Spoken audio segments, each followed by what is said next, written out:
What up, what up? Welcome to Electric Libertyland, episode number 160's pre-roll. And once again, I'm going to remind you guys that we do have an open slot right now because we only have 3 shows, so we only have 3 of these slots available to our $100 supporters. But if you want to get in, jump on it while it's hot. You could get a ad from one of us, a brand spanking new, shiny little toy to advertise your business, your podcast. I don't know, maybe a passion project. Maybe advertise your My Little Pony Brony meetup group. Little Sparkle Feathers. I know what your secret name is.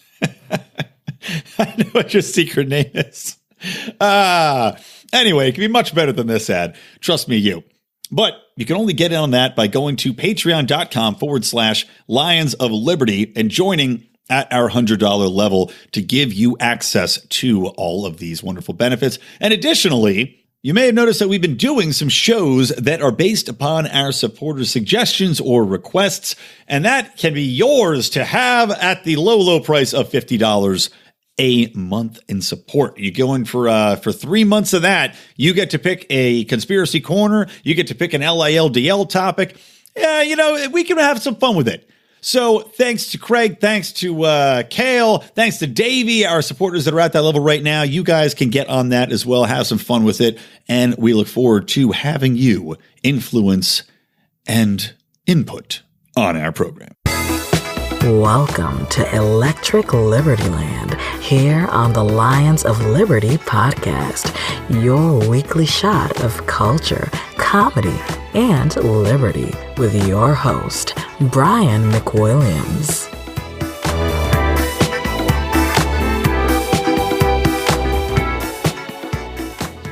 Hello, Lions. This is not Brian McWilliams today. As many of you probably know, Brian, his wife is having a baby. So I'm expecting him to return soon as a moderate Christian conservative like Dave Smith. I think that seems to happen when libertarians have children, you know?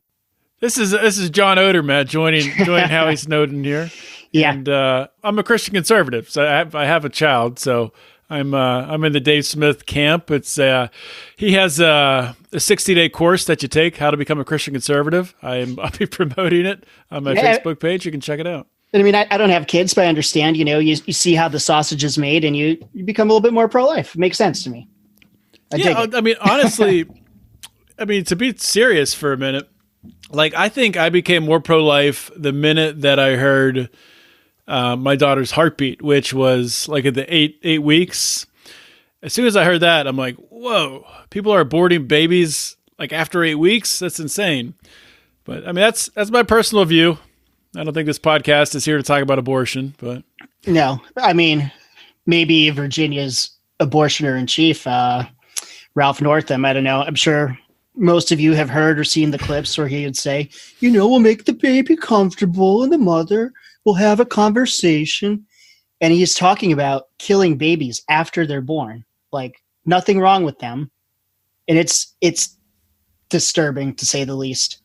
And I mean, this is actually news now because it just happened. There was a Buttigieg rally or some kind of event going on. Mm-hmm. And there was a pro-life Democrat there who's saying, you know, would you be willing to modify our platform so it's not as extreme?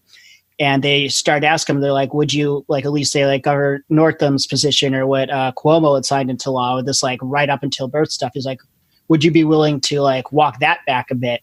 And they wouldn't give them an answer. They would say like, he didn't say no, he didn't say yes. But to me, it's just like, come on, people. Like, I can understand both sides of this argument a little bit, but not to that extreme. Not to when we're having a baby born or even like late term. It's like, it's ridiculous. I cannot believe that this is like a mainstream thing now that we're talking about infanticide. I think if they did like a poll of the United States, like the entire United States, which they never do, but I can't imagine that more than like 10% of people would be in favor of late-term abortion.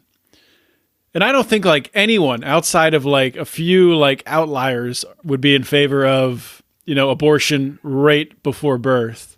Oh yeah, I know the polls that I've seen, it's like the majority is pro-choice, but then when they start asking questions about, well, what about in the third trimester, those numbers drop drastically. It's the Democratic Party is getting a lot more extreme than I think the general population is.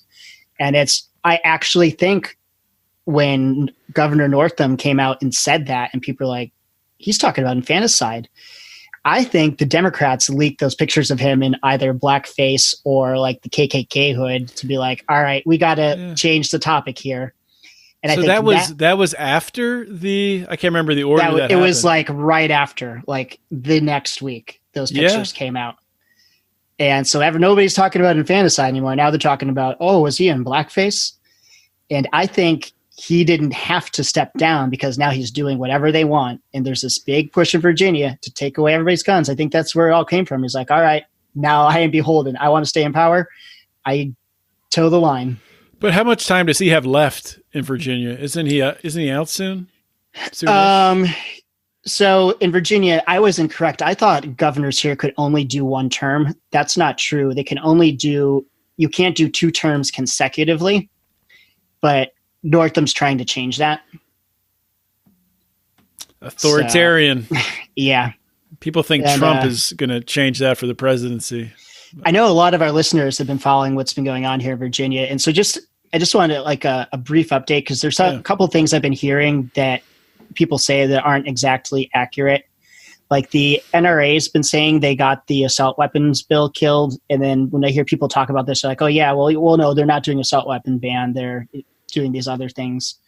But it is and isn't true. The bill that was the assault weapon ban did get pulled, but it's because they have this other bill, which hasn't gone to committee yet, which is even worse. It's looking like, I don't know if they're going to bring it up this year, but it seems like it's definitely something they're going to push next year, but they have a different bill. It's like HB 961 or something that it's a worse version. I mean, this year they got their red flag law passed, which is just like shredding the Constitution. Mm-hmm. So that's bad enough. Was the assault weapons ban that got pulled? Was that bill? Was that was a registration bill? Anyone who had an assault weapon, had to register. There was grandfathered in, but you had to register. I mean, Virginians they care about this for like their legacy. They're like, oh, I got my gun, but my kids, screw them. They don't get to have them. Like nobody is going for that. But this other bill doesn't have a grandfather clause. The one that I think will come up later. It's something that they are doing to try to, I think, get around that. They have this bill which is going to let localities pass their own gun control laws. So like all these cities and certain counties could go ahead and ban assault weapons or different things. Now, one thing that's especially terrible about that is if you're driving through the state from home to work to wherever, you're supposed to keep track of the gun laws in 130 different localities, which they can like change at whim and, not be in violation of any of these things like in the state of Virginia. It's just insane. Yeah. Well, that's what saved in Pittsburgh, the city of Pittsburgh, where I am. Well, I live outside the city, but the mayor tried to, this was right after there was the shooting in a synagogue a couple of years ago. Right. And the mayor played off that to pass local gun control legislation that was the same thing. Like no assault weapons within the city limits. So if you were like driving through, like you're just driving through the city of Pittsburgh, you have an assault weapon, you got pulled over. I mean, you'll be arrested. But that was challenged. But I think the NRA backed it, challenged and thrown out. The first challenge. They said they're going to appeal, but I don't see there's no way they're going to win an appeal. So it's more they're just playing the appeal to raise money and all that stuff. The NRA has barely done anything here to help. It's been the VCDL, the Virginia Citizens Defense League, and Gun Owners of America have been the ones like spearheading all the resistance and getting people out there. I like Gun Owners of America. I like Larry Pratt. I'm a member. One thing I don't like, though, is every month or every 2 months, they send this like huge packet of just paper talking about, call your senator, say this script. And it's just such a waste of money. Like same thing with the Libertarian Party. I can't stand when like all this just paper is sent out in the mail. It's so expensive. And these organizations nobody reads any of that crap. So I don't know. I just wish they'd be more effective with their money. I like more when they send me like a sticker or something. Yeah. People who have heard our last episode, there was a lot of talk about how dangerous helicopters are. I just want to make episode, yeah. Yeah, I just want to make sure people know that was recorded before the Kobe Bryant thing happened. If you've heard me talk before, one thing I know is helicopters are dangerous. My dad taught me life's not fair. My grandparents taught me the Clintons are killers and helicopters are dangerous. So it's your grandparents taught you the Clintons are killers? Oh yeah, the whole Vince Foster thing I heard from my grandfather as a kid. Wow. He was like a big like Rush Limbaugh guy, but yeah, I knew from kid. Yeah, helicopters are bad. Clintons are bad. Life's not fair. I've always been skeptical of helicopters because, you hear about crashes all the time.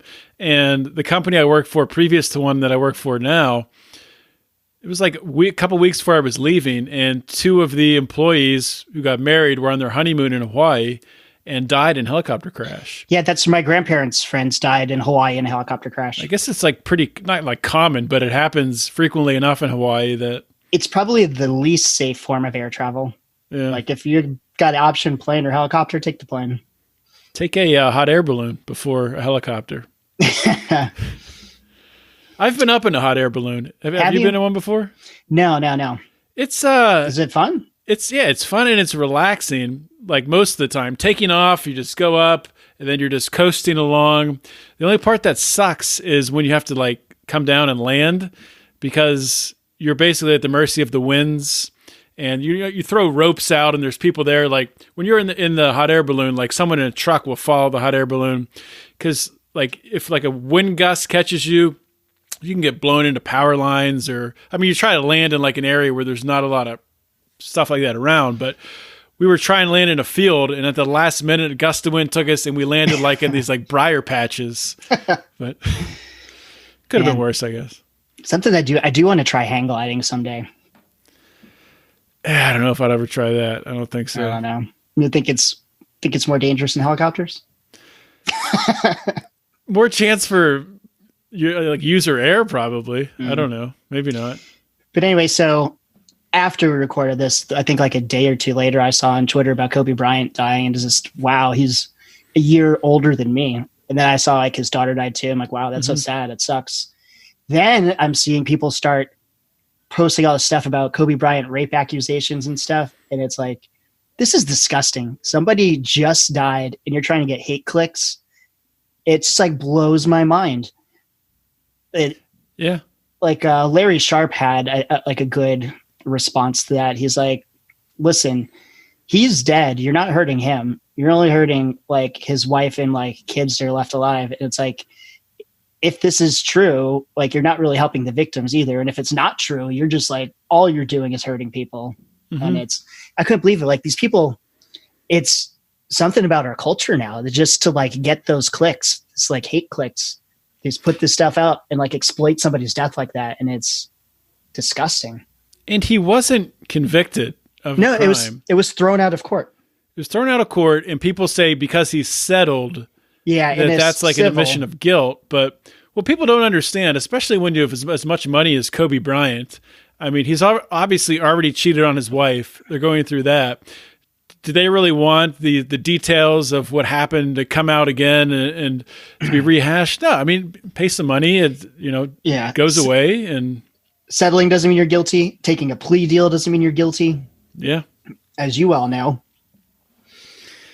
Yeah, actually, this week's episode of Felony Friday is sort of all about that. The guest I have on, what he got tied up in was he originally went, I don't want to get too much into the story, but he ended up getting offered a plea deal, and he was a young kid, like 17 years old, and he took the plea deal because they were basically holding him, and they kept delaying his trial, and his public defender was like, oh, if you want to get out on bail right now, I could get you out. Just take a plea deal and plead guilty to the charges, and you'll be out, and I'll have you out, by this afternoon. So people can't imagine why anyone would plead guilty, but it happens very frequently. So what would you recommend? Because I heard like when Larry Levine was on your show, he's I think we were talking about the school scandal thing. He was saying, you take the deal and you be the first one to take the deal. Like if you're falsely accused, are you going to take a deal or do you not? I know if everybody stopped taking deals, we'd all win, but that's not going to happen. So I don't know. Like, what would you do personally? Yeah, I mean, if it's a federal case like that, you basically have no chance. It doesn't matter. You could have videos showing someone else doing it, and if they're bringing charges against you at the federal level, they'll find something on you. So I'm not going to tell anyone else to do, but probably if something like that happened to me, you would have to take some sort of deal, unless the deal was so bad in and of itself that risking the going to prison, might not be it might be worth the risk if the deal wasn't that good. But yeah, so you risk admitting doing something that you didn't do just to get out of prison more quickly. And the other thing that Larry Levine says, and RDAP Dan, who's been on my show before, says is, I mean, equally important or maybe more important than finding a lawyer is finding a good prison consultant, because they know the ins and outs of the system and the pre-sentencing reporting and how to maximize, the classes you can take and different things in order to get the shortest sentence. But yeah, I mean, all you have to do is look at the college cheating scandal case. Felicity Huffman took a deal right away. Laurie Loughlin, Aunt Becky, didn't take a deal. As soon as she didn't take a deal, she got more charges thrown at her. I hear she might get off though. Now they're saying in the news. Really? Yeah, because all right, so the pictures of them in the pretending to be, what were they? Some kind of sports thing. They were pretending to be rowers. They never actually submitted those to anyone. And also the money that they gave, they wrote it out to the school or something, not to a particular dude. And it was after she was already accepted. I don't know if it was hey, yeah, if you're going to make these donations, she'll get accepted. And they accepted her and then they wrote these checks. But then it becomes kind of like a donation, Wait, really? I thought the whole thing was they wrote, there was money laundering charges, because I thought they wrote the checks to that guy, singer. Unless Fox News is lying to me. Apparently she didn't write. They were saying they didn't write to the guy they were in school. They were thinking that she might actually beat this now. Sean Hannity would never lie. I was actually looking before for the Sean Hannity breaking news music. Couldn't find it. They just wanted me to watch his breaking news reports. I'm nope, not going to happen. Because we had some breaking news today in the impeachment scandal, which has been the most boring thing to pay attention to or watch. But it might get exciting. Mitch McConnell has come out. The Republicans don't have enough votes to block witnesses. Really? So it looks like they're going to be calling witnesses. I know the Democrats want John Bolton, and there's a lot of Republicans that want Hunter Biden and Joe Biden to come and testify. Oh, wow. And I mean, oh man, just as soon as this can of worms is open, this could turn into a big circus. Well, what did Rand Paul say? Didn't Rand Paul make some, not threat, but is there some mechanism? He said he can guarantee you there'll be at least 51 Republicans that will vote to have Hunter Biden come in and testify. Is that what he said? I thought he didn't want any witnesses unless... He might not have, but I think he was saying if you do have witnesses, there will be 51 Republicans that are going to call these people in. And I mean, I don't know how the Democratic Party could think that would be good for their front runner. I mean, we've seen Joe Biden on tape talking about how he was threatening to withhold $1 billion so they would stop investigating the company his son worked for. Mm-hmm. His crackhead son that was sleeping with his brother's widow, knocked up some stripper recently. He just lost a paternity suit on that one. The DNA test proves it's his. And he's not qualified, got kicked out of the army for drugs, doesn't speak the language, doesn't know anything about oil. The army thing, it wasn't got kicked out of the army. He was at officer basic training. And he showed up school. He didn't even get in, right? Because you're in. I mean, once you go, when I'm in basic training, I'm in the army. As soon as you sign that contract. Yeah, but he showed up and he was still he never made it to a unit. Yeah, right. I mean, how much of a degenerate do you have to be to show up? And I mean, training. That's the kind of drug that is in and out of your system. So he did that the night before. Yeah. I guess he thought, I'm Joe Biden's son. I can do whatever I want. Well, so hopefully this impeachment thing gets a little more entertaining, because really it's been the same shit, Schiff rehashing, try to pretend that there was Russian collusion with Trump and he cheated in the last election and they're going to cheat out of the next election. And as Dave Smith brought this up, because I couldn't watch all these hearings, I can't watch them either. I can't even. But apparently there is a point where Schiff was saying, we have to do this because the Russians hacked Burisma and they might start releasing some information, some of which might be true, and they might put some fake things in there and they might steal the election again. And this is like, if I was him, I wouldn't even talk about Burisma at all, but it seems like they know something bad is going to be coming out. And they're trying to get ahead of it like, oh, it might be fake stuff mixed in with true stuff. We can't believe this. This has got to come out and we'll lose the election. It won't be legitimate. So we have to remove him. It's a threat to our democracy. And it's just... The whole thing is so ridiculous. And Schiff acts like it's common knowledge. Like everyone should just accept that Donald Trump stole the election and cheated. When you look back, I mean, has anybody seen any like Russian Facebook ads? Has anybody seen any that actually look like they could have been at all effective? They all look like jokes. No, they weren't. It wasn't those specific ads. It was like a click farm, just trying to get clicks and make money. They weren't trying to influence the election. Those did not influence the election. In the like WikiLeaks stuff that came out, it's never been proven at all that the Russians were behind that. I hope we hear more about Seth Rich in the future. I still think that may be a much more likely thing than the whole Russia thing. Yeah, I don't know. That's totally dropped out of the news cycle. Anything about Seth Rich? Though I did see something about it, I think yesterday, some released documents came out. They were heavily redacted, but it looks like one of the people on the Seth Rich investigation was Peter Strzok. Oh, I did see that. And the things like it was blacked out, but he apparently had something squashed, probably the investigation into Seth Rich's death. Wow. And there's been nothing new, at least that I've seen recently, about Julian Assange. That's basically dropped off. So he's finished his sentence. They're just holding him for political purposes now because the U.S. wants to extradite him. He's been released from solitary confinement, at least, thank God. So where's he being held? Just in a... He's in Britain still. Prison? I think so. I know they let him out of solitary confinement. I think he's still in the same facility. But we have a similar thing happening now with Glenn Greenwald. Well, not similar in the fact that a journalist is being, attacked. Not that has not been like arrested by the Brazilians and being held or anything like that. But are you familiar with that at all? No, I haven't seen anything on that.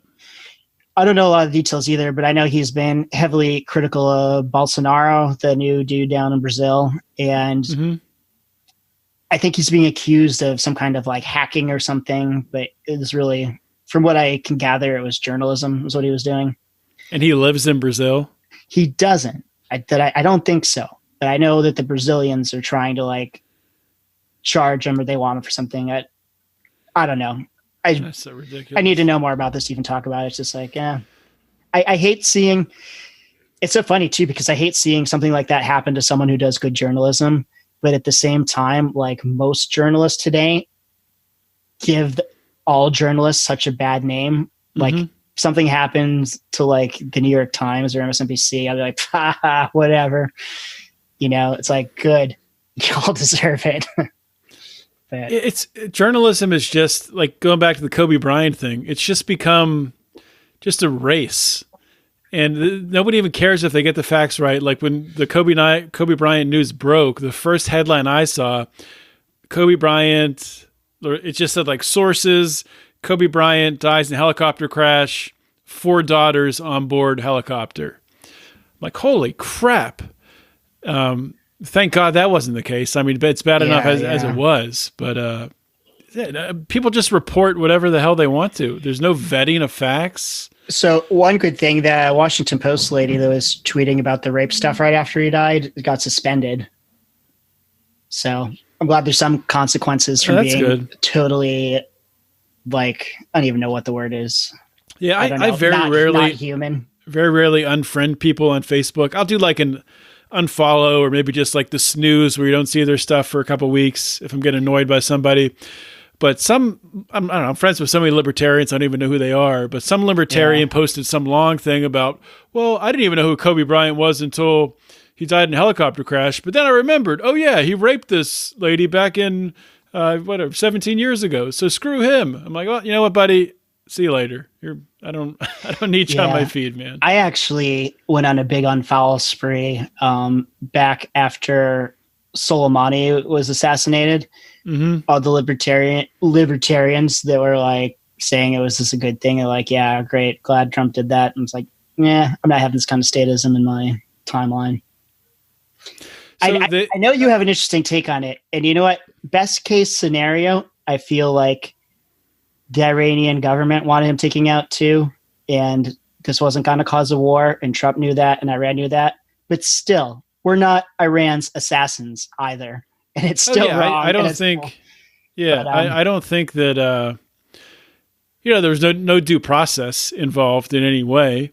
I don't know if it's worse than anything Obama did. Obama had an American citizen killed with a drone strike. But it was an act of war without a declaration of war. So I don't support that. But with all that being said, I do think that there was things going on behind the scenes where there was some sort of understanding that I think the Ayatollah, the Iranian leader, who ultimately really was sort of jostling for power with Soleimani. I don't think he had a problem with the U.S. taking Soleimani out. Yeah, I don't have any evidence. My gut feelings telling me the same thing. I mean, I think it's a country that's split like ours, but there was a huge following for that dude. There are a lot of people upset, a lot of people happy. And I think probably the Ayatollah is happy to not have the competition anymore. Have a new head of the IRGC that doesn't have this cult following, will maybe be able to be like brought to heel. And I don't think we're at risk of World War III for that at this time. But I don't think so either. Still really pisses. I would still rather see him impeached for something like that than, holding up an arms deal with the Ukraine government. It's like, oh, I'm sorry. You can help Saudi Arabia continue to commit genocide. You can assassinate the number 2 in a foreign government's country that we're not at war with, but you're going to withhold military aid to the Azov battalion, the proud grandsons of the Galatian SS. That's unacceptable. It's like, come on. Which is it's standard. It's standard to do with foreign aid. The only reason why it's an issue is because Joe Biden's involved. Right? Yeah, and they're like, well, you're putting U.S. national security at risk for your own political. Oh wait, our national security. If we don't give these weapons to the Ukrainians, you mean the weapons that Obama wouldn't give them? So what happened there with because I've read a little bit of that about Obama's interactions with the Ukrainians. Obama supported them and gave them funding, but he wouldn't go so far as to give actual weapons and military support. He didn't want to piss off Russia too much. So it was kind of like, we'll support you, we're going to give you money and this and that, but he wouldn't go so far as to give them arms. Whereas Trump's like, yeah, Putin's puppet will give, Russia's sounds like arms. Obama was Putin's puppet. Yeah. Worst puppet ever.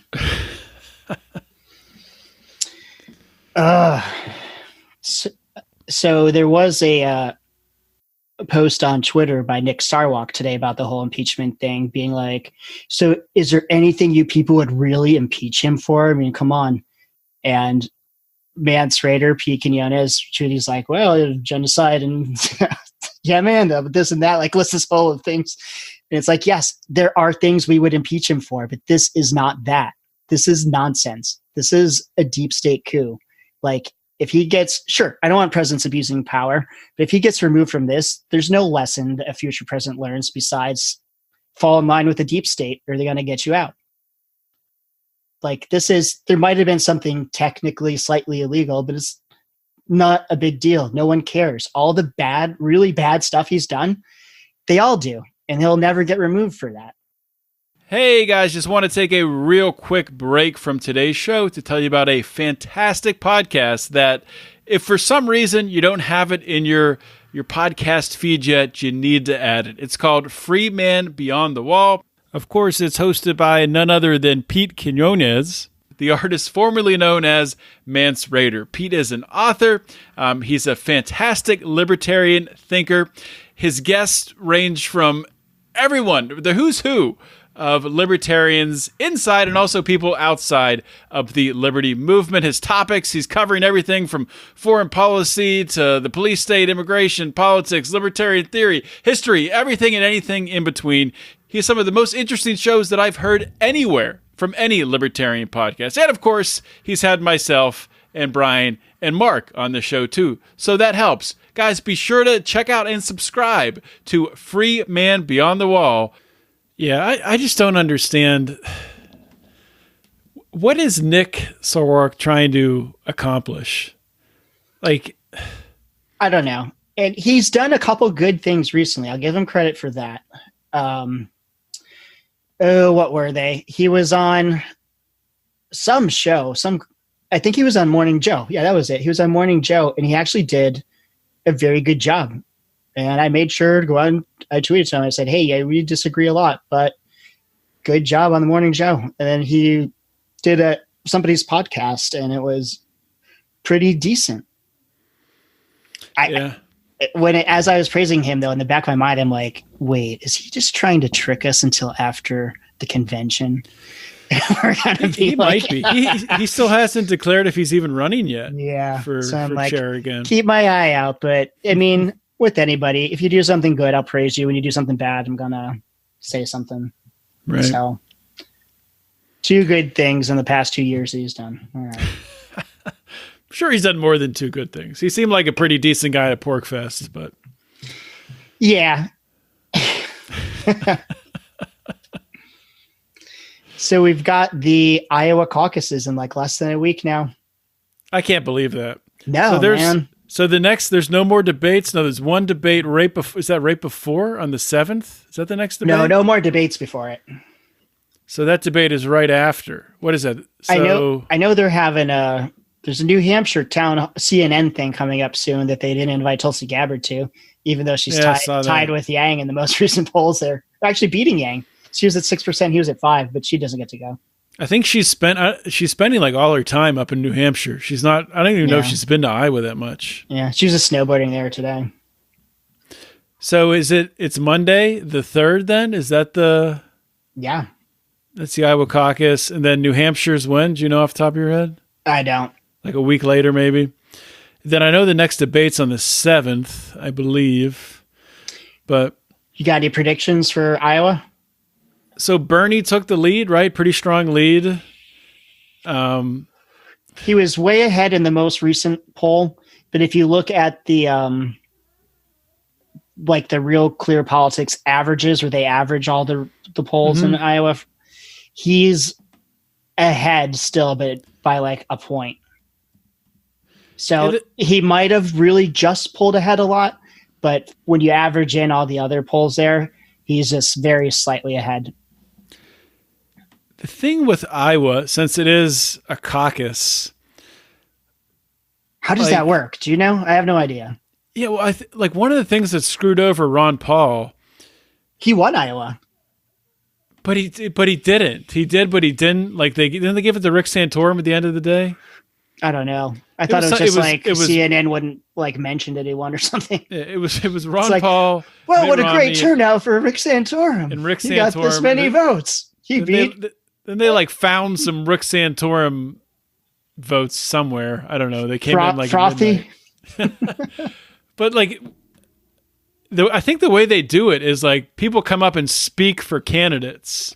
So like each, a campaign will nominate someone that local area, that caucus, and they can be huge. They can be massive auditoriums. We'll have someone come up and speak, and like depending on the strategy, like if they're say they really don't want Bernie to win, and there's like some important caucuses that they want to beat him, you could have like, for example, say if someone like Amy Klobuchar or Pete Buttigieg, I have no idea if it's going to happen or not, but if they decide to they want to sort of team up to beat Bernie, they could say, the person go up and say, all the Pete Buttigieg voters vote for Amy Klobuchar. I'm supporting her for the purposes of this caucus or something like that. Okay. And then they can sort of team up and then take the delegates there that way. I don't know if it's going to happen or not. I just find it hard to believe that Bernie's going to win. That's the thing that I'm wondering. I could see him winning some of these early contests, but the DNC will not let him be the candidate. They have said he's not acceptable. He cannot. Even Joe Biden won't say he'll endorse him if he wins. Hillary Clinton said she doesn't. Nobody likes him. I don't think I can. And we all saw this like phony thing with Elizabeth Warren and CNN, like coordinated attack. All right, so we don't know that she's lying about what he said, but the fact that she lied about being an Indian, the fact that she lied about being fired for being pregnant, the fact that she lied about sending her kids to public school, I am kind of siding with Bernie on this, especially when he's on tape saying like for decades that a woman could be president and that he supported Hillary Clinton. And he's like, oh, of course, Hillary Clinton got 3 million more votes than Donald Trump. Of course a woman could be president. Like, I don't think he's making this up.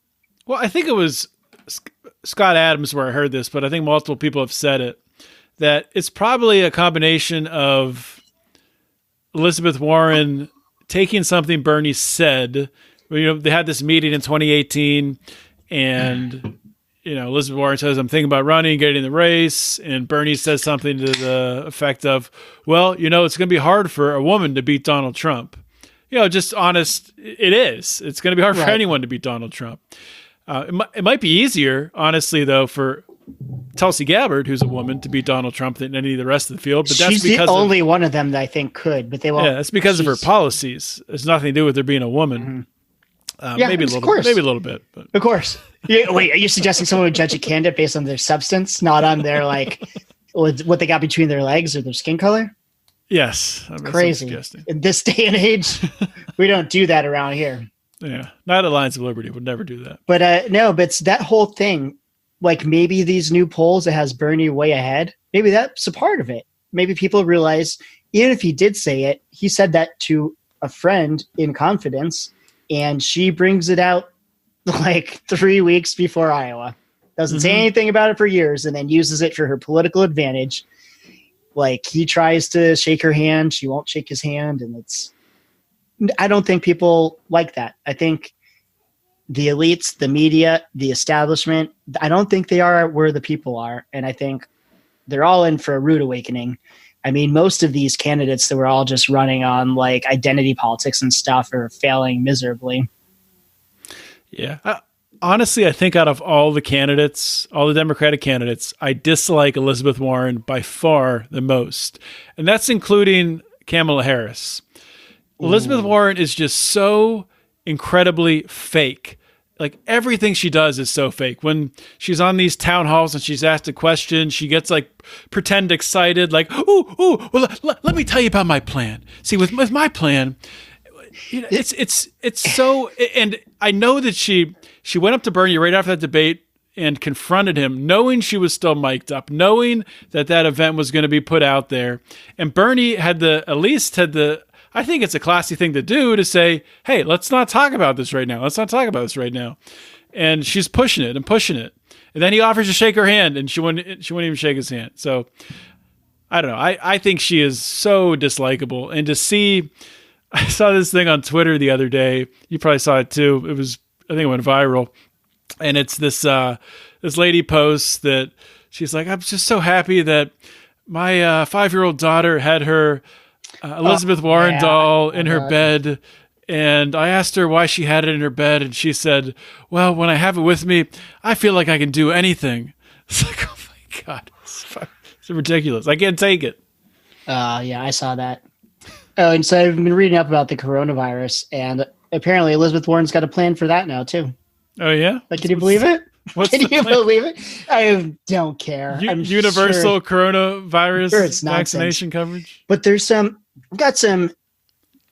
I've got some stuff to say about the coronavirus, though, I guess. Preach.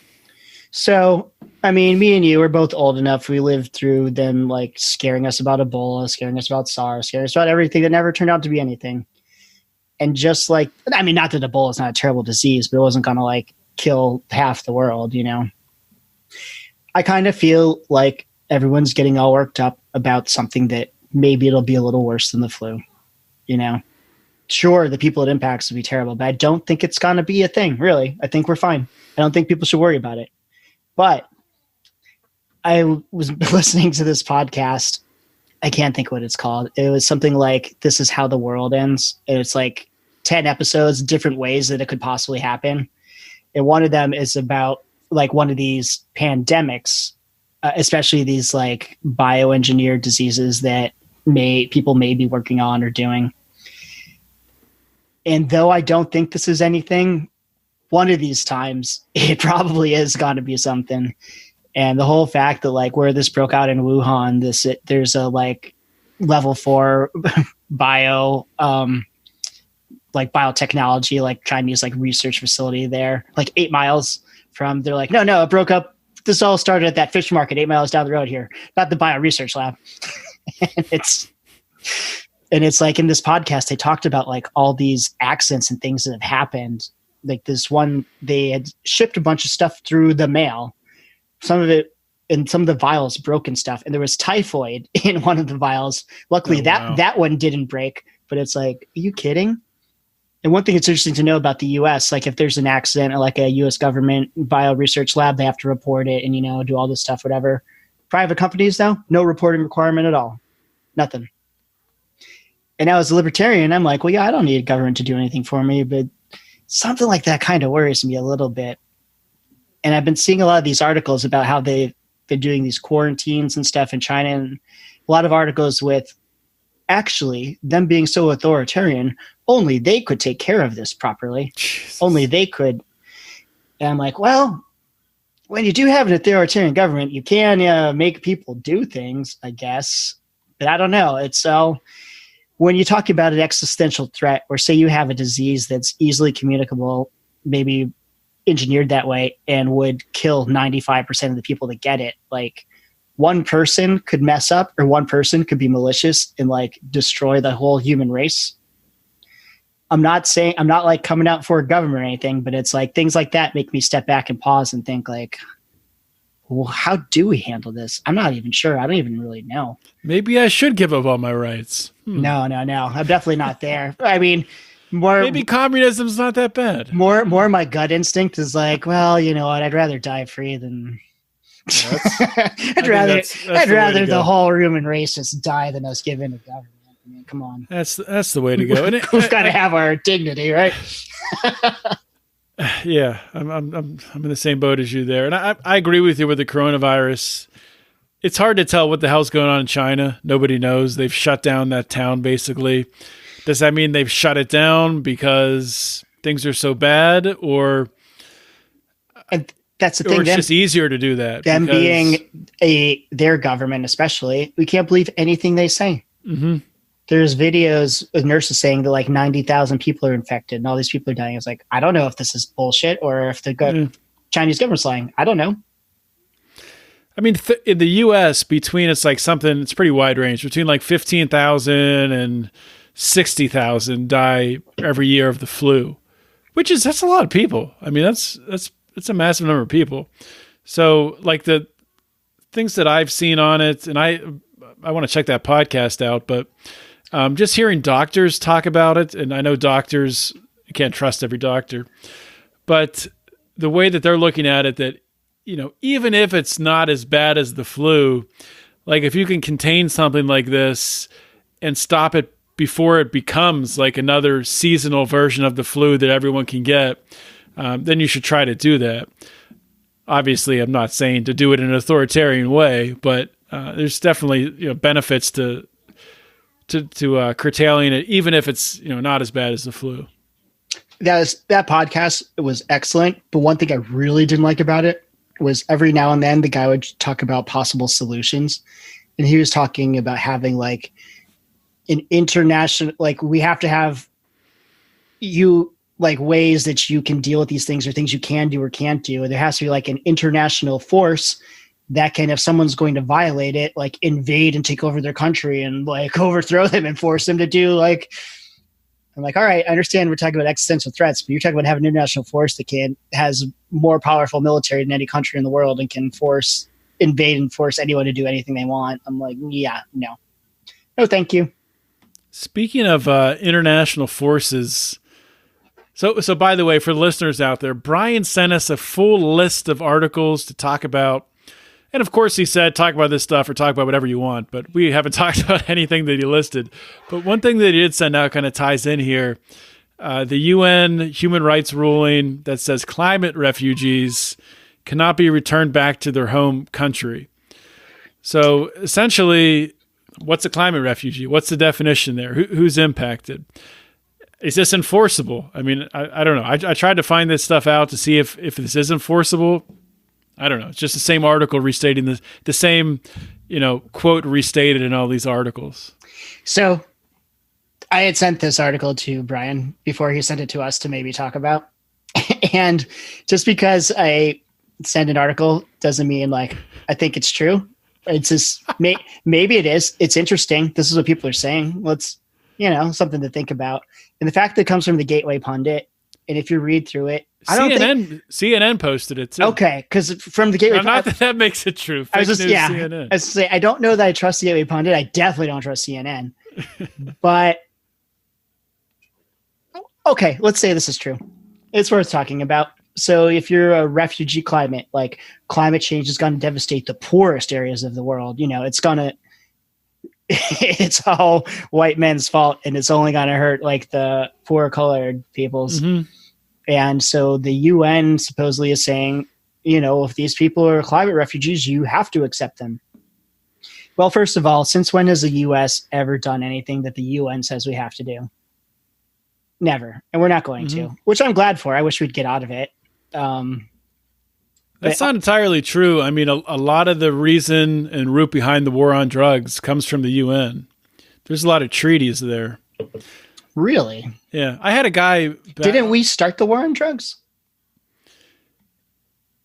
I don't know if we started it, but we have like treaties with other nations agreeing, on certain prohibitions. I'd have to look back into it more, but I had a guy on a couple episodes, or probably a couple hundred episodes ago, to talk about it, but I can try to find it, link it in the show notes. Back in 1966, when I was a congressional page, there's actually a vote for the U.S. to get out of the UN on the House floor. It's like, holy shit, that's awesome. And a lot of people voted for it. It obviously didn't pass, but I was surprised to see how many congressmen at the time were like, yeah, we shouldn't be in the UN. We need to get out of that. Did Ron Paul bring it up? I don't know who did. I should look that up. But it was one of the and most things they vote on, I didn't give a shit. That was one of the things that's like, oh, wow. They really might get out of the UN? Because I had on my backpack, I had a pin with the UN with the circle with the line through it. No UN. Not a fan. Haven't been for decades. That's awesome. Yeah, but do you really think the U.S. is going to start taking marching orders from the UN? I don't. I mean, Trump's not. Because there's been talk, too, about people are worried because they saw these ads where in the U.S., the UN is looking to hire what's the term for it? It's people that would take your guns. I'm trying to think of the fancy term for it, disarmament enforcement or officers or something. People are like, oh, they might have these UN people come and take Virginians' guns. And there's people are actually concerned about that. I'm like, and they're looking for women too. And they're like, that's just because people won't shoot back at women. They're they're trying to. They're looking for women with babies. It's to trick you into giving your gun to a baby. I think this would be more of a long-term play that would have to worry about, which it's inevitable.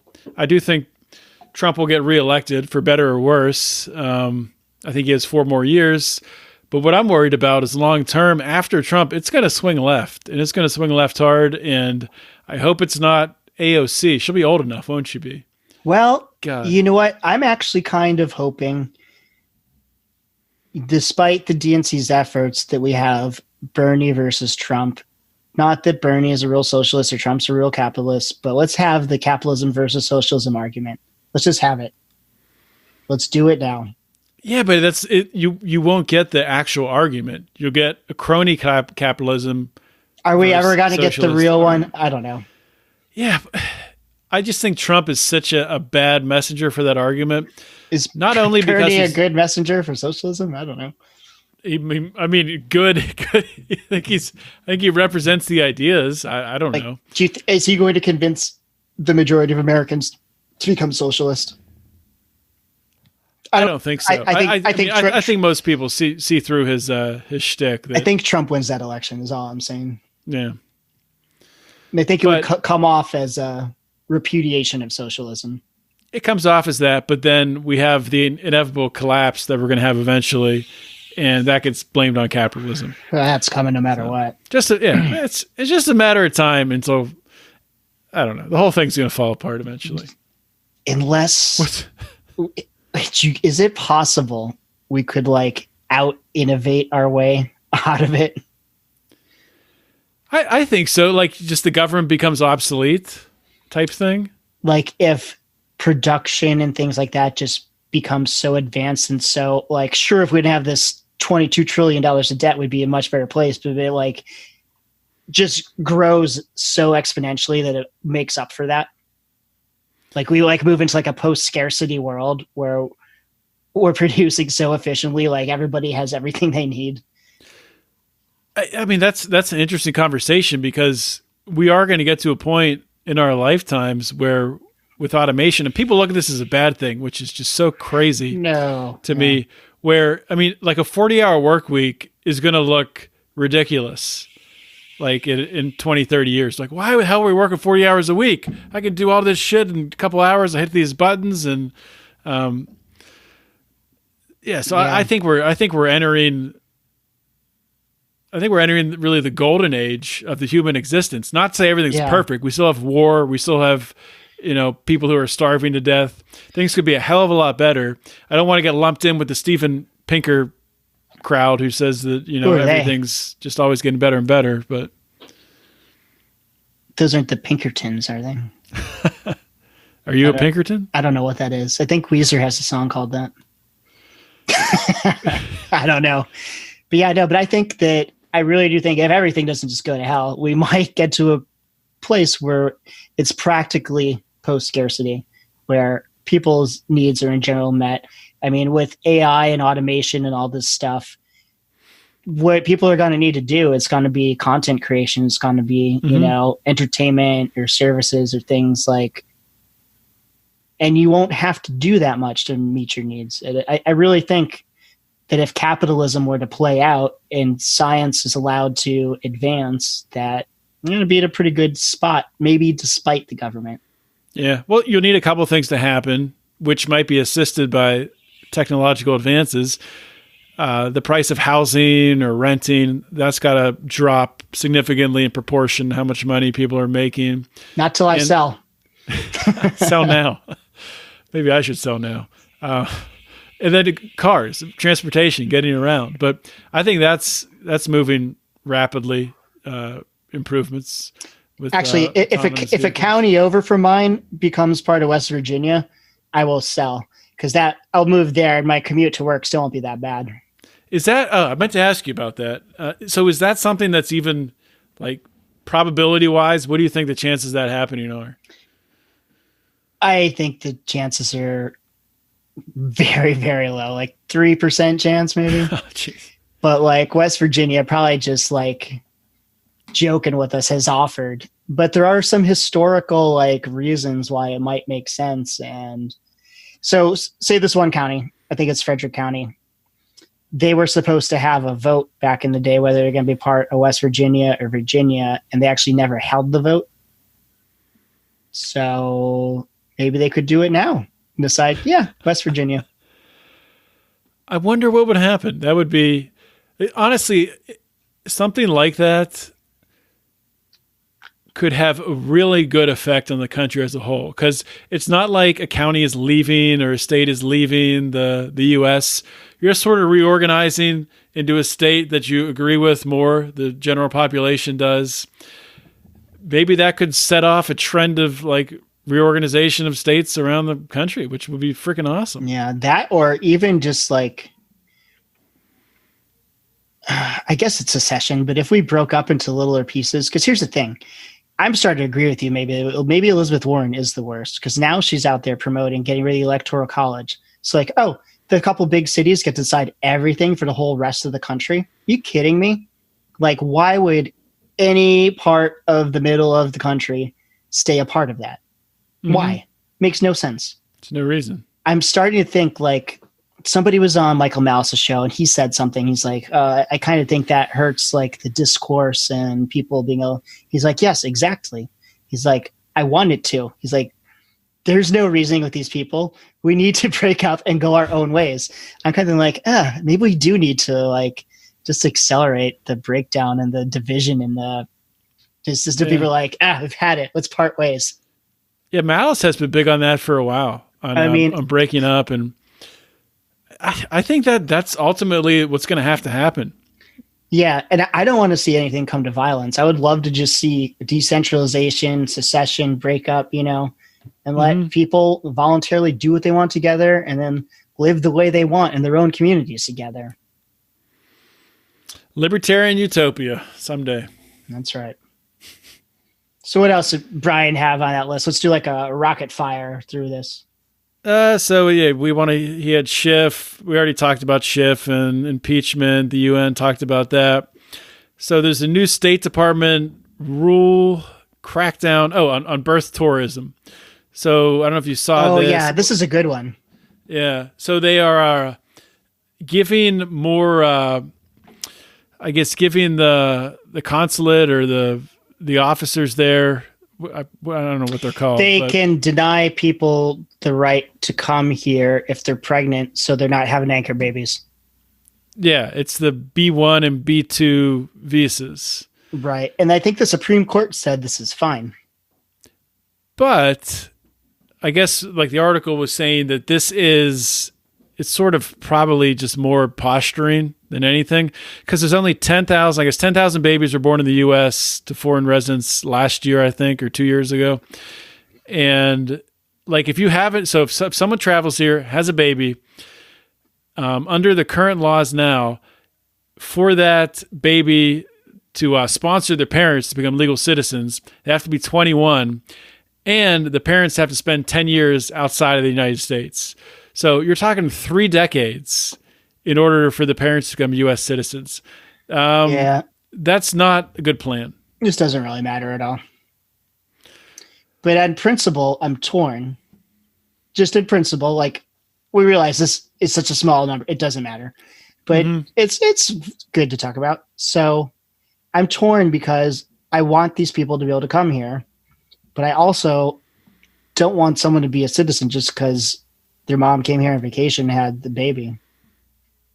And the only reason I feel that way is because of what citizenship gives you, like voting rights and things. Because I want as few people voting as possible. I don't know. It's like I want you to at least, like if you're going to become an American citizen, I want you to have to learn about American history and what made America free and prosperous. Like, why do we have the Bill of Rights? Why do we have the Constitution? How did this all turn out this way? I want you to kind of have an understanding about that before you're casting ballots in this country. If citizenship didn't automatically entail that, then I'd be like, whatever.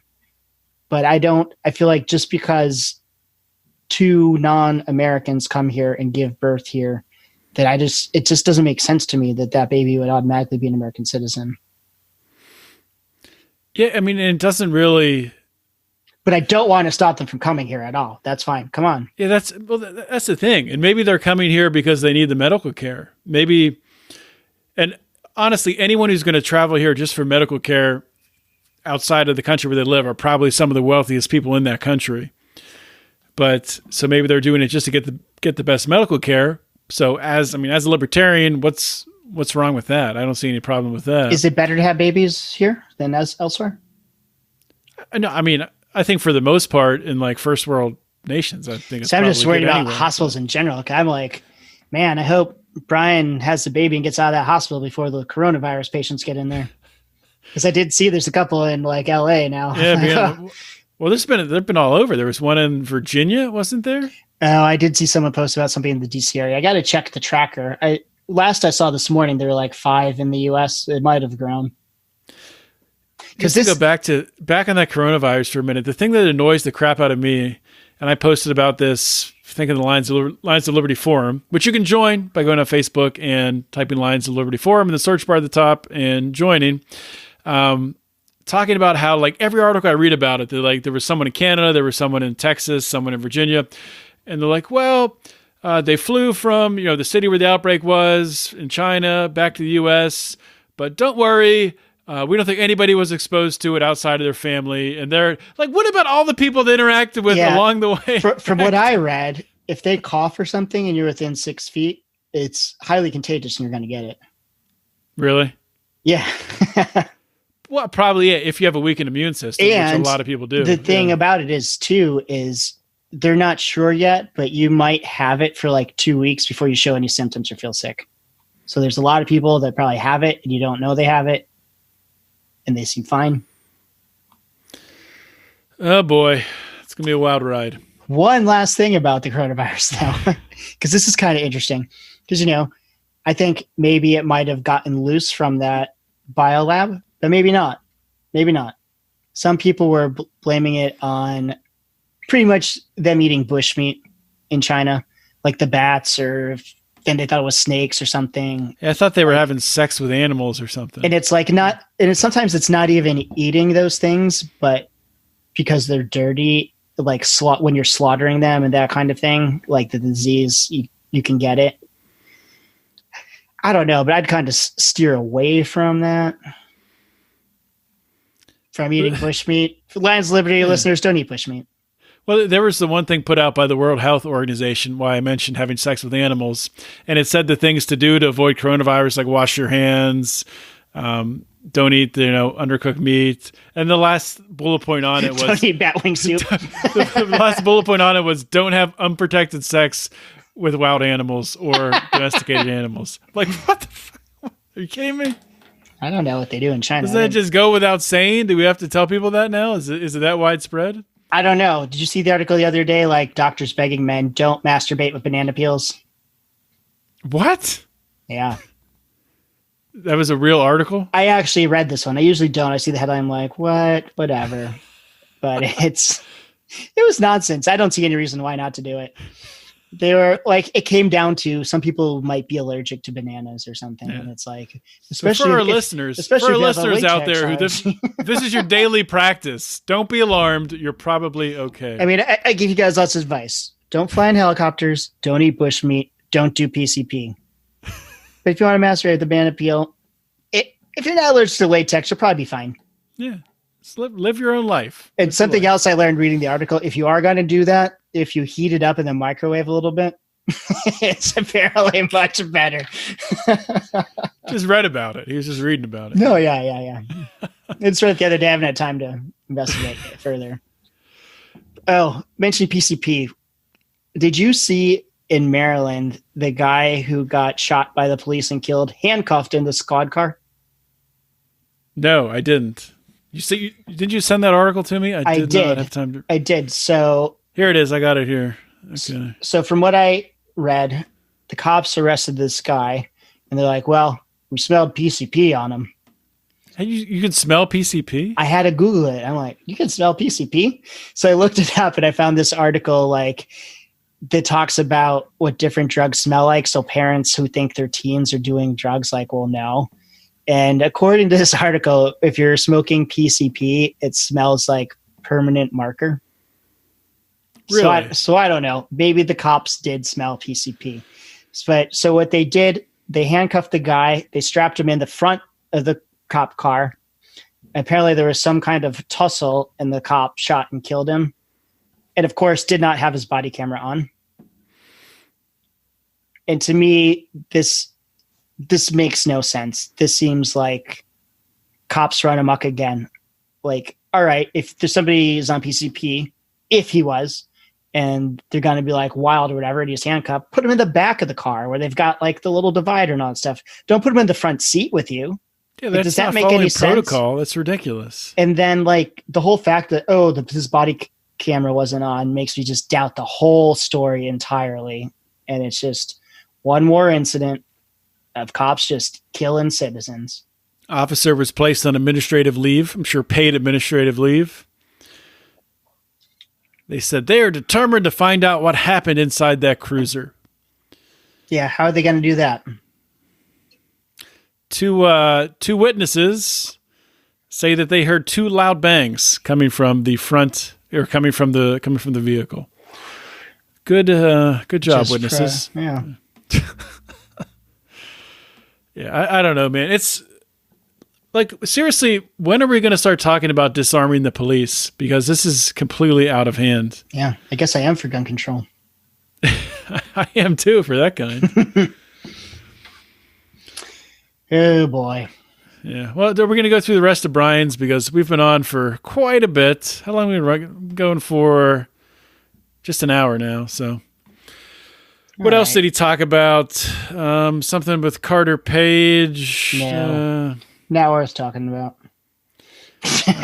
Actually, we all know the whole reason they were spying in the Trump campaign. It's all a bunch of bullshit. And what the government's solution is not anything. It's like, oh, we better review this and maybe do things better. It's like, yeah, they're not going to do a goddamn thing about it. Oh, here's a good one. Goldman Sachs to refuse IPOs if all directors are white, straight men. Here we go. Virtue signaling costs nothing. God. It's that is just, is this really where we are right now? Like this? So are we still counting the Irish and Italians as white? Are we counting Jewish people as white? I wouldn't think so. That's a good question. What's white? Yeah. It's like, if you listen to Thaddeus Russell, it's like a new concept. They kind of like came up with it when the world war started to get everybody to fight together. Because like back in the day in America, like the Irish weren't white, the Italians weren't white. It's like, you kidding me? Well, there was a lot of hatred between, the different groups. But they were not considered white. Mm-hmm. Like white was this new concept that came up when we ought to all band together and fight this war. Yeah, so ridiculous. This is just 100% virtue signal. I mean, it's so insane to say that we're not going to value your company anything. We will refuse to let you go on the open market. I mean, they can go through someone else, but they're not going to do any IPOs unless you have at least a woman on it or a person of color or someone who is gay, as if to say that just being those things in themselves add some sort of value. Not that it would take away value if they were on the board. The best people who are, the most qualified should be on every board, whatever their ethnicity or sexual orientation or whatever. So if somebody thinks they're gay and then they find out they're not later. How many people are going to pretend to be gay just to get on a board now? Does bi-curious count? Like, how does it's nonsense. I don't know. I don't know. One last thing about the election though. Actually, two last things. One is, I don't know if you saw, but Bloomberg is rising in the polls. He is in one of the newer national polls. He's beating Buttigieg now. In a national poll, but he's not on the ballot in Iowa or he's not on New Hampshire either, is he? I don't know. And I think kind of a lot of the old stuff, nothing is the same anymore. Like people used to say, there's only 3 tickets out of Iowa. So the top 3, it's got to be one of them. I don't think any of that matters anymore. Yeah, I don't think so either. I really think, so the DNC, they got shit about the superdelegates. So they're like, all right, they're not going to vote in the first round at the convention. So the first round, I don't think anyone's going to get a majority. Yeah, it'll be a broker convention. And then I think Hillary Clinton's going to reluctantly throw in her hat and be like, I didn't want to do this, but I beat him before despite Russian interference, and I can do it again. I'm getting in. And who owns the superdelegates? Hillary Clinton does. I could see that, but maybe more likely Kamala Harris. No, come on. Yeah. Don't. I could see that happening. Don't you put this on us. That's what Scott Adams keeps saying, that he thinks it's. Oh my God, she was not my over most for hated Kamala out of Harris. all She these is the people. worst. And as soon as I said that Elizabeth Warren is my least like, concluding Kamala Harris, I'm like, I probably don't mean that. I didn't know Klobuchar had put somebody in jail for life. For what? I don't know. I didn't have time to read it. Honestly, I don't even know what her background is. So Yeah, I'm like, I didn't even know she was one of those people. She was a prosecutor? But she's also calling she wants Bloomberg in the debates. Some of the people think he's getting off too easy to not have to debate these folks. Whatever. Like, these are debates at all, not just infomercials or something. I think Bloomberg's going to look so out of touch in the debate formats. I hope everyone knows he's the one that's the reason might lose our gun rights in Virginia. It's Bloomberg and his money doing this here. Yeah, backing, what is it, Anytown USA or whatever it is? Yeah, something like that. Moms something. Yeah. I don't think he has a chance. I think I guess Bloomberg could run as an independent. He's already positioned himself sort of as an independent within the Democrat Party, but he's obviously a huge leftist. As long as we have electoral college, he has no chance. Yeah. He's another guy that came out as we were talking about abortion at the top of the show. His commercial says he's 100% pro-choice. What can that mean other than pro-choice all the way up until birth? Oh, and that podcast I was talking about, we actually find the name of it. Because there's commercials during it. And every single one, I think, was a Bloomberg commercial. Drove me nuts. I'll tell you what, if Bloomberg wants to do a commercial on Lions of Liberty, we'll take the money. We'll run it. Nobody's gonna pay attention to it. Just give us the money. It'll help Liberty. We can still talk crap on him, right? Yeah, we can still talk crap on it afterwards, probably. At least we'll get one commercial run. Then all right, so the podcast is The End of the World with Josh Clark. It's very good, but you have to hear Bloomberg commercials, and you have to hear him suggesting some international super armed force that can occupy any country and force them to do it, he says. Besides, is Bloomberg suggesting this, or the No, the podcaster. Oh. I'm sure Bloomberg would be behind it too. But. Oh, man. All right. I think we covered enough news and culture for the day. So how do we close this out? I don't know. Though I don't think we mentioned any comedy stuff. I think we mixed in some comedy. Yeah, we did.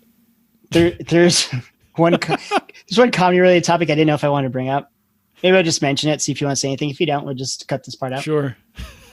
So the whole Kobe Bryant thing, I don't know if you saw what Ari Shaffir was doing. No. He was trying to troll people on the internet and just saying like all this horrible shit about him. And it's like, I don't know if this is like some character he does or something, but people are like outraged and freaking out. And to me, honestly, I find it kind of like, I don't like it.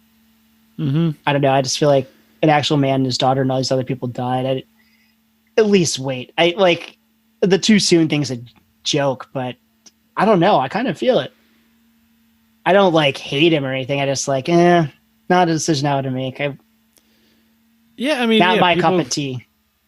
Yeah, I definitely don't respect, and I haven't seen any of the jokes, but I don't respect anyone trying to gain attention or, draw attention to their comedy by, it's really just low humor. I mean, there's low humor that's funny. I don't think that there's anything you shouldn't be able to joke about, but to me, I didn't like it. That's all. I don't think you should be able to do it. I don't think anybody should go after him or cancel him or anything. I just, I didn't like that. I wonder what Joe Rogan thinks about it, because those two are pretty tight, I'm pretty sure. Oh my God, we didn't talk about the whole Joe Rogan thing. Oh, endorsing that Bernie. Transphobe, racist son of a bitch. Oh, should we do it or should we stop? Yeah, let's give it a quick 2 minutes here. So right. What are your thoughts on it real quick? Do you want to give a rundown of what happened real quick? Yeah, so I guess I forget who. Joe was doing a podcast with somebody, I forget who, And he basically just said, if the election was today, then I would probably vote for Bernie.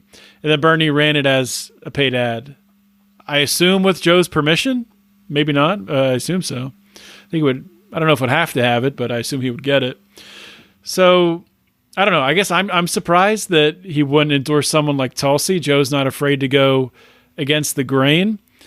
He's with that being said, he voted for Gary Johnson. He said he likes her. Like all the Democratic candidates want to go on his show, and he said, "I'll have Bernie on, Tulsi, Andrew Yang. Like the rest of them can fuck themselves. I don't like them." Mm-hmm. And his podcast gets 200 million downloads a month. The biggest like show on TV, I think, is Hannity, and it's like 100 million. Like Joe's double that. Mm-hmm. And you would think, being a Democrat, you'd be like, "Oh, great, one of our candidates getting all this attention." But nope. They're like, he's transphobic, he's racist, this and that, and they like put all this stuff together. They have quotes without any explanation, like he was talking about this trans person, and he said, "You're a man." Like, leave it there. He was talking about a mixed martial artist who was a man who now says they're a female and beat the shit out of women, fractured 2 women's skulls. At the beginning of their career, didn't even tell people they used to be a man. And he's transphobic. I'm sorry. I thought Democrats had a problem with men beating the shit out of women. I guess not. I guess that went out the door back when we didn't kill infants and whatever. But then they have like, somebody put together like a montage of every time he said the N-word, which was never like in context in a way like, I'm saying that because I feel this way about this race of people. It's nonsense and whatever. It's not going to hurt Joe. It's not going to hurt Bernie. They're going to destroy themselves. The left will eat itself. And there were a bunch of libertarians who were like really disappointed that Joe would endorse Bernie. But Joe Rogan is not a libertarian, although I think it was Brian that drafted him on his Liberty team. Did somebody have him on this year's Rico? Maybe? Yeah, somebody's got it. I think JB's got him. JB also has Obama, so it's not looking like a strong team. Does he really? But people were disappointed, like, "Oh, I can't believe, at least I would hope he would endorse Tulsi." Then you got to remember about Joe Rogan. He is an independent, like not one of these fake independents who just says they're independent and votes Democrat every time, which is most independents. Mm-hmm. He's an independent who will look at the candidates and decide who they want to support. The problem with Joe is he has zero principles at all whatsoever. So he's just going based on how he feels and how it's mostly emotional, I think. Yeah. So whatever. I think if he understood more, he would feel differently, but I don't think these particular topics he puts a lot of thought into. He doesn't have an incentive to understand something like that because if he takes, he's one of the most influential people in the world. And if he were to, and he's getting paid for that via sponsorships and everything, if he were to take a side, he would lose most of that. He would lose half of it. Yep. So whatever. Well, nice one, Democrats. Let's see how this all works out for you. I think I remembered how Brian signs off. Do you want me to do it? Yeah, go ahead. So from Howie Snowden, the Godfather of Liberty, from John Odermatt of Felony Friday, this is Lions of Liberty signing off. Always stay. What does he say? Plugged in to liberty. Always stay plugged in to liberty.